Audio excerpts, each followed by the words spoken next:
નમસ્કાર અને આભાર. એક શબ્દ હાલમાં બહુ પ્રચલિત થયો છે, નાગરિકોની સુખાકારી અને સર્વાંગી વિકાસ. નવસારી મહાનગરપાલિકાના વિકાસની કથાઓ આપણે સાંભળીએ તેમાં બે વર્ડો પ્રચલિત હોય.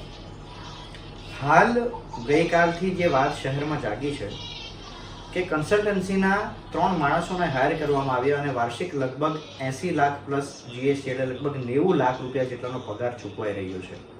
એ પણ શેના માટે? વિકાસના કામો સારી ગતિએ થાય, મેન્ટેન થાય, સમયસર થાય, ગુણવત્તાયુક્ત થાય, તેના માટે. અને બીજો એક મુદ્દો સળગી ગયો છે કે ભાઈ ફ્લાવર શો જે 2.64 કરોડનો થયેલો હતો તેમાં બીજા 64 લાખ રૂપિયાનો ખર્ચ વધારીને ચૂકવવામાં આવ્યો છે. આ બાબતો નાગરિકો શું કહે છે ને તે હવે નગરપાલિકાએ જાણવાની જરૂર છે.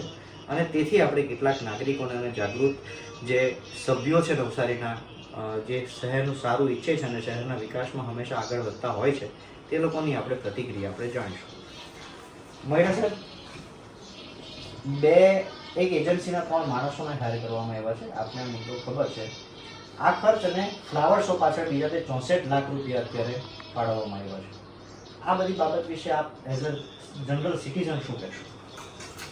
જનરલ સિટીઝન તો હાલે આંખમાંથી આંસુ નીકળી આવે એવી પોઝિશન આ નવસારીની થઈ છે.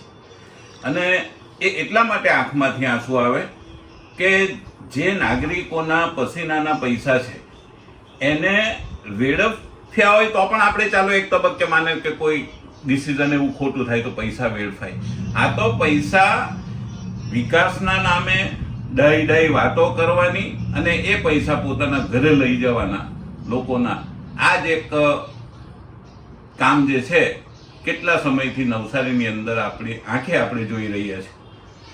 હવે આપણે જે વાત કરી કે જે પેલા 2 માણસોને નિમણૂક જે કરી, આ જે સુપરવિઝનની કે મોનિટરિંગની જવાબદારી કોની?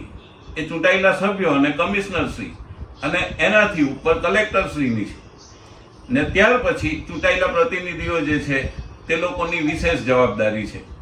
તો આની અંદર જે આ લોકો સામેલ છે એ લોકોની તમે વાતો સાંભળશો તો સિદ્ધાંતની, સંસ્કારની ને જે દેખાડો કરશે કે જાણે અમે સામાન્ય નાગરિકોને હિતને કલ્યાણ માટે હવે અમે રોડ પર બેસીને પણ લોકોને ન્યાય આપશું ને સુખ થાય એવા, કલ્યાણ થાય એવા કાર્યો કરીશું. પરંતુ તે ફક્ત અને ફક્ત દેખાડો છે. એ દેખાડાના નામે લોકોના ટેક્સના નાણાં પોતાના ઘરે લઈ જાય છે. એ સ્પષ્ટપણે હવે લોકોને સમજાઈ રહ્યું છે અને સમજાઈ રહ્યા કરતાં દેખાઈ રહ્યું છે. કારણ કે આજે આપણે જે વાત કરી, ફ્લાવર શોની વાત કરી, 2.64 કરોડ કોને કહેવાય ને એ ફ્લાવર શોનો ઓબ્જેક્ટ શું? એનાથી લોકોની સુખાકારીમાં શું વધારો, લોકોના કલ્યાણમાં શું વધારો?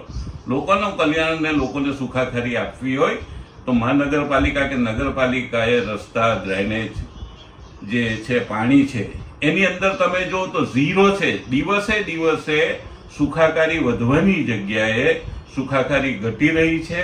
લોકો હડમારી ભોગવી રહ્યા છે અને એ જે છે એ એટલા માટે દબાઈ જાય છે કે આ લોકો જે ઠાલા વચનો આપે છે ને જે મોટી મોટી વાતો કરે છે ને એનામાં લોકો આવી જાય છે. એ આપણને સ્પષ્ટ દેખાઈ રહ્યું છે. અને એક વખત, 2 વખત હવે આ લોકોની એક મોડેસ ઓપરેન્ડી થઈ ગઈ છે કે લોકોના પૈસા ઘરે પોતાના કેવી રીતે લઈ જવા. ને આની અંદર આપ જોશો તો લોકો હવે હતાશ છે. એક વખત માણસ હતાશ થાય ને એ પછી વ્યક્તિગત હોય, સમૂહ હોય કે નાગરિકો હોય, એ હતાશ થયા પછી એ પ્રતિક્રિયા આપવાનું પણ છોડી દે છે ઘણી વખત. કારણ કે હતાશામાં છે કે આનામાં હવે આપણી પાસે કોઈ રસ્તો નથી ને ઇલેક્શનની અંદર કેવી રીતે મત લેવાય છે, કેવી રીતે જાહેર બાબત છે. એટલે આ જે પૈસા લોકોના જ પૈસે ઘરે લઈ જઈને એ જ પૈસા ઇલેક્શનમાં વાપરીને પાછા ચૂંટાવાનો એ એક મોડેસ ઓપરેન્ડી સ્પષ્ટ હવે થઈ ગઈ છે. સરકાર હંમેશા એમ કહે છે કે આપણે નેચરલ વસ્તુઓ જે છે તેને નેચરલ ડિઝાસ્ટર ના થાય એનું ધ્યાન રાખીને ગટરની યોજનાઓ છે, પાણીની યોજનાઓ છે, રોડના રસ્તાનું બાંધકામો છે, એટલે ખાડાનું પુરાણ ને આતે કેમ કે માટીનું લેવલ જળવાઈ રહે, આ બધી બાબતો પર ધ્યાન રાખવું પડે. હાલ જે કરોડો રૂપિયાના ખર્ચો જે વર્ષમાં થયો છે નવસારીમાં, રસ્તાઓ બેસી જાય છે, ડ્રેનેજના ઢાંકણાઓ બેસી જાય છે, એના સ્લેબ બેસી જાય છે, ગાયકવાડનું આ શહેર 125 વર્ષથી જે ડ્રેનેજ ઊભી છે તેની ઈંટ ઉપર ઘીસી પણ નથી અને નવા પ્રોજેક્ટોમાં આટલી મોટી ભૂલો દેખાય છે, એ બાબતે શું કહેશો? નવા પ્રોજેક્ટમાં એ ભૂલો નથી, એ મારી દ્રષ્ટિએ તો મોટામાં મોટો ભ્રષ્ટાચાર છે. ભૂલ તો એક વખત આપણે માનવીય ગુણના લીધે કોઈ માણસ કરી બી શકે કે આપણે એને માફ પણ કરીએ ભૂલ હોય તો. આ ભૂલ નથી, આ તો એક ષડયંત્ર ભ્રષ્ટાચાર માટેનું સિસ્ટમેટિક રીતે આ લોકો ચલાવતા આવેલા છે અને આજથી નહીં ખૂબ લાંબા ગાળાથી ચલાવતા આવેલા છે. એટલે એની અંદર એ લોકોની હું તો ભૂલ નથી ગણતો, પણ આ બેદરકારી અને ભ્રષ્ટાચારનો મોટામાં મોટો નમૂનો આખા ગુજરાતમાં હું તો કેમ કે નવસારી જેવો બીજો આપને જોવા નહીં મળશે. અને એની અંદર નાગરિકોની પણ ભૂમિકા છે. ઇવન હું તો કેમ કે ચૂંટાયા પછી જે પ્રતિનિધિઓ ચૂંટાય એ પક્ષના રહેતા નથી, એ લોકોના હોય છે. અને જે ચૂંટાયા છે, માનો કે બીજેપીમાંથી ચૂંટાયા છે મોટે ભાગના, વિરોધ પક્ષ જેવું તો હાલ છે જ નહીં કેટલા લાંબા સમયથી, તો એ લોકોની પણ જનપ્રતિનિધિ તરીકે જવાબદારી છે કે નહીં? એક પણ માણસ આ આખો જે ભ્રષ્ટાચાર જે ષડયંત્ર ચાલી રહ્યું છે તેની અંદર એક માણસ જનપ્રતિનિધિ ચૂંટાયા પછી બોલતો હોય તો મને એક દાખલો તમે આપો. મેયરશ્રીએ પોતાના ગાડી અને બંગલાનો ત્યાગ કર્યો છે સરકારી ખર્ચ બચાવવા માટે, તો તેની સામે આવા જે મોટા મોટા પેમેન્ટ્સ થાય છે અને આજે વધુ પડતા ખર્ચાઓ બિસ્માર રોડ રસ્તાને કારણે થાય છે, તે બચાવી શકાય? 100% બચાવી શકાય. મેયરશ્રી એક ઉદાહરણ પૂરું પાડવા માટે કદાચ કરતા હોય, પણ એ ફક્ત ઉદાહરણ જ છે. તમારી જે મેયર તરીકે જે ફરજ છે એ તમે નિભાવો. ભલે ગાડી બંગલો વાપરો, ગાડી બંગલા તમે નહીં વાપરશો આ લીધે કંઈ બહુ લાંબો ફરક નથી પડી જવાનો, પણ તમે આજે લોકોના નાણાં વેડફાય છે તો એક મુખિયા તરીકે, એક મેયર તરીકે તમે એને બચાવવા માટે કોઈ કામગીરી એવી કરો કે આજે ભ્રષ્ટાચાર કામગીરીમાં છે જાહેર કામોમાં, એના માટે કંઈ કરો તો તમારી જે ભાવના છે આ શહેરમાં તેની, તે આપણે માની શકીએ કે ખૂબ શુદ્ધ ભાવના છે. બાકી આ બધા તો મારી દ્રષ્ટિએ દેખાડા જેવું છે ને એક પ્રચાર જેવું છે, વ્યક્તિગત પ્રચાર.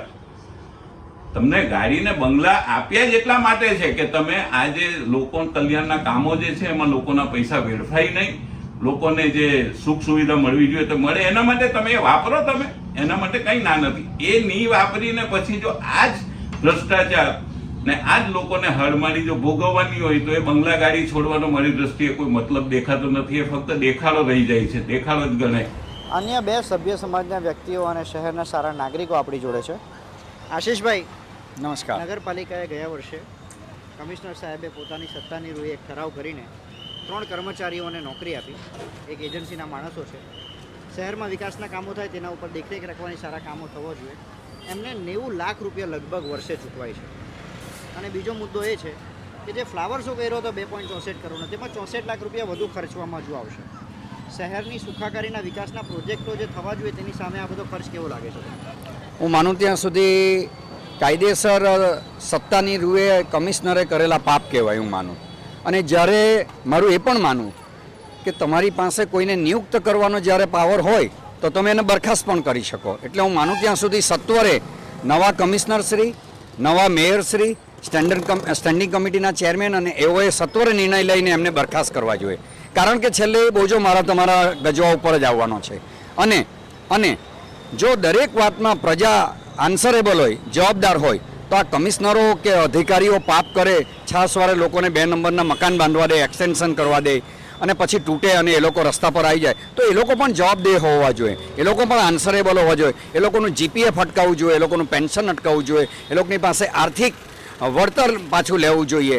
આ વ્યવસ્થા હોવી જરૂરી. કારણ કે ક્યાં સુધી આમ પ્રજાને તમે મૂર્ખ બનાવ્યા રાખશો? અને ફ્લાવર શો નવસારી કરતાં 20 ગણી તાકાતવાળું શહેર એટલે અમદાવાદ, આપણું આર્થિક પાટનગર અમદાવાદ એટલે. અને તેની સરખામણીમાં સુંદર કર્યું ને નાહકના આપણે બણગા ફૂંકીએ અને ત્યાર પછી પાછલા બારણે 2.64 કરોડ ઉપરાંત બીજા 63 લાખ, 3.5 કરોડ કોને કે નવસારી માટે? હું માનું આ બધા રઘવાયાને ગાંડા થઈ ગયા લાગે. મને તો અધિકારીઓ રઘવાયાને ગાંડા થઈ ગયા લાગે.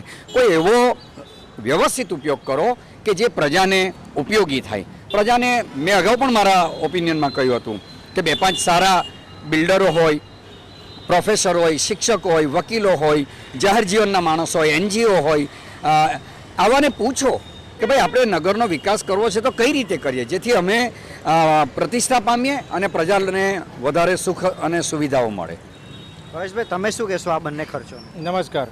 આ નવસારીની અંદર જ્યારથી મહાનગરપાલિકા બની છે ત્યારથી નવસારીની પનોતી બેઠી છે. પહેલી તો આ નવસારીની અંદર લુન્સીકુઈની અંદર ફ્લાવર શો કરીને શું સાબિત કરવા માંગે છે નગરપાલિકા? સરકાર પણ શું સાબિત કરવા? ફ્લાવર શો કરવા કરતાં આટલા બધા રૂપિયા બગાડવા કરતાં કોઈ ગરીબનું ઝૂંપડું બનાવો કાં પછી કોઈને સરકારી સુવિધા આપો. બરાબર છે? આજે કોઈને કોઈ સુવિધા નથી મળતી. હું જોઉં છું આજે ગ્રીડ પરથી જે ડ્રેનેજ લાઇન બનાવી છે એ ડ્રેનેજ લાઇનની અંદર જીબીવાળાને તમારા કહેવાની તાકાત નહીં મળે કે અહીંથી તમે કોલ ખોરો. તમે એમ કહી છો, આજે મેં જોયું છે ન્યૂઝમાં, મેયર સાહેબ એમ કહે છે કે અમે ટેન્ડરના પૈસા ભર્યા છે, આ ભર્યા છે, પણ તમારા તાકાત નહીં મળે કે જીબ એના એન્જિનિયરને કહી શકો કે આ કેમ નથી કર્યું. આજે વરસાદ ભર્યો છું, ન્યૂઝ ચેનલ પરથી જોઉં છું કેટલી જગ્યાએ પાણી ભરાઈ ગયા છે, લોકોના ગરીબના ઘરમાં ભરાઈ ગયા છે. બીજું કે આજે દશેરા ટેકરીની અંદર મારા એક મિત્ર થ્રુ હળપતિબાઈ, જેને કંઈ નહીં મળે, નગરપાલિકાએ એને આવાસ નથી બનાવ્યું છે, અમારા મિત્ર થ્રુ NRI પાર્ટી થ્રુ એમને આવાસ બનાવ્યા છે, શાંતિથી રહી છે. તો આવા ગરીબ લોકોને તમે જુઓ. સત્વારે આ ખર્ચને તમે શું કહેશો? આવા વ્યર્થ ખર્ચને તમે શું કહેશો? ના, એ ઇનડાયરેક્ટલી પોતાનો અહંકાર પોષવા અથવા તમારાથી હું જ્ઞાની છું એવું સાબિત કરવા માટે પ્રજાના ગજવામાં સિસ્ટમેટિક પાડેલી ધાર છે.